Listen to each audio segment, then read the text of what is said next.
Welcome to English campus. आज हम सीखेंगे स्पेस रिलेटेड वर्ड्स यानी कि अंतरिक्ष से जुड़े शब्दों के बारे में। सबसे पहला है आसमान यानी स्काई। स्काई आसमान यानी कि स्काई। अगला है बादल जिसे कहेंगे क्लाउड। क्लाउड यानी कि बादल। ब्रह्मांड मीन्स यूनिवर्स। यूनिवर्स ब्रह्मांड यानी कि यूनिवर्स। ब्रह्मांडीय बादल यानी कॉस्मिक क्लाउड। Cosmic cloud. विश्व विश्व को कहेंगे कॉस्मोस। कॉस्मोस। उपग्रह मीन्स सैटेलाइट। सैटेलाइट। ग्रह जिन्हें कहा जाता है प्लैनेट। प्लैनेट। बुध बुध को कहेंगे मर्क्यूरी। मर्क्यूरी। शुक्र जिसे कहा जाता है वीनस। वीनस। पृथ्वी पृथ्वी को कहेंगे अर्थ। अर्थ। मंगल ग्रह जिसे कहेंगे मार्स। मार्स। बृहस्पति यानी कि जुपिटर। जुपिटर। शनि ग्रह को इंग्लिश में कहते हैं सैटर्न। सैटर्न। तो अरुण ग्रह को इंग्लिश में कहा जाता है उरानस। उरानस। यह वरुण वरुण को कहेंगे नेपच्यून। नेपच्यून। तो प्लूटो को इंग्लिश में भी प्लूटो ही कहा जाता है। प्लूटो। भ्रमण पथ इसे कहेंगे ऑर्बिट। ऑर्बिट। जिस भ्रमण पथ पर ये सब ग्रह घूमते हैं उसे कहा जाता है ऑर्बिट। अगला है सूर्य। सूर्य को कहेंगे सन। सन। चांद चांद यानी कि चंद्रमा जिसे इंग्लिश में कहा जाता है मून। मून यानी कि चांद। आधा चंद्रमा यानी कि हाफ मून। Half moon. अर्धाधिक चंद्रमा जिसे कहा जाता है गिबस मून। Gibbs moon. अमावस्या अमावस्या को कहते हैं न्यू मून। न्यू मून यानी कि अमावस्या। वर्धमान चंद्रमा जिसे कहा जाता है क्रिसेंट मून। क्रिसेंट मून यानी कि वर्धमान चंद्रमा। ग्रहण ग्रहण को इंग्लिश में कहते हैं इक्लिप्स। इक्लिप्स यानी कि ग्रहण। उसी में जब भी सूर्य ग्रहण होता है उसे कहा जाता है सोलर इक्लिप्स। सोलर इक्लिप्स यानी कि सूर्य ग्रहण। तो चंद्र ग्रहण को इंग्लिश में कहा जाता है लूनार इक्लिप्स। लूनार इक्लिप्स यानी कि चंद्र ग्रहण। अगला है खंड ग्रहण यानी कि पार्शियल इक्लिप्स। Partial Eclipse. पूर्ण ग्रहण जिसे कहेंगे टोटल इक्लिप्स। Total Eclipse. सौर सौर यानी कि सोलर। सोलर। और सौर पवन को इंग्लिश में कहेंगे सोलर विंड। Solar wind. सौर मंडल इस सौर मंडल को कहा जाता है सोलर सिस्टम। Solar system. तारामंडल जिसे कहेंगे कॉन्स्टेलेशन। कॉन्स्टेलेशन। सितारा इन सितारों को इंग्लिश में कहते हैं स्टार। स्टार यानी कि सितारा। ध्रुव तारा जिसे कहेंगे नॉर्थन स्टार। Northern star. टूटता तारा यानी कि फॉलिंग स्टार। Falling star. उछल तारा यानी एस्ट्रॉइड। एस्ट्रॉइड जो एक क्षुद्र ग्रह होता है उसे कहते हैं एस्ट्रॉइड। तो क्षुद्र ग्रह बेल्ट को हम इंग्लिश में कहेंगे एस्ट्रॉइड बेल्ट। Asteroid belt. धूमकेतु यानी कि कॉमेट। कॉमेट।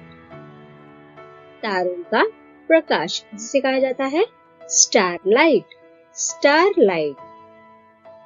युग्म तारा यानी कि एक दूसरे के गिर्द घूमते हुए दो सितारे जिन्हें इंग्लिश में कहते हैं बाइनरी स्टार। बाइनरी स्टार यानी कि युग्म तारा। अगला है बौना तारा यानी कि ड्वार्फ स्टार। Dwarf star. उसी की तरह बौना ग्रह जो होता है उसे इंग्लिश में कहते हैं ड्वार्फ प्लैनेट। ड्वार्फ प्लैनेट यानी कि बौना ग्रह। नेक्स्ट है उल्का। उल्का को कहेंगे शूटिंग स्टार या फिर मीटियर। शूटिंग स्टार या फिर मीटियर। तो उल्का पिंड जो होते हैं उन्हें कहा जाता है मीटियोराइट। मीटियोराइट यानी कि उल्का पिंड। उल्का बौछार जो होता है उसे कहा जाता है मीटियर शावर। मीटियर शावर यानी कि उल्का बौछार। नेक्स्ट इज असंख्य तारापुंज, जिसे कहेंगे नेब्यूल। नेब्यूल यानी कि असंख्य तारापुंज। आकाशगंगा यानी कि गैलेक्सी। गैलेक्सी। अगला है अंतरिक्ष। अंतरिक्ष को कहेंगे स्पेस। स्पेस यानी कि अंतरिक्ष। अंतरिक्ष की खोज करने वाले जो होते हैं उन्हें कहते हैं स्पेस एक्सप्लोरेशन। स्पेस एक्सप्लोरेशन यानी कि अंतरिक्ष की खोज करना। इसी की तरह अंतरिक्ष केंद्र जो होते हैं उसे कहते हैं स्पेस स्टेशन।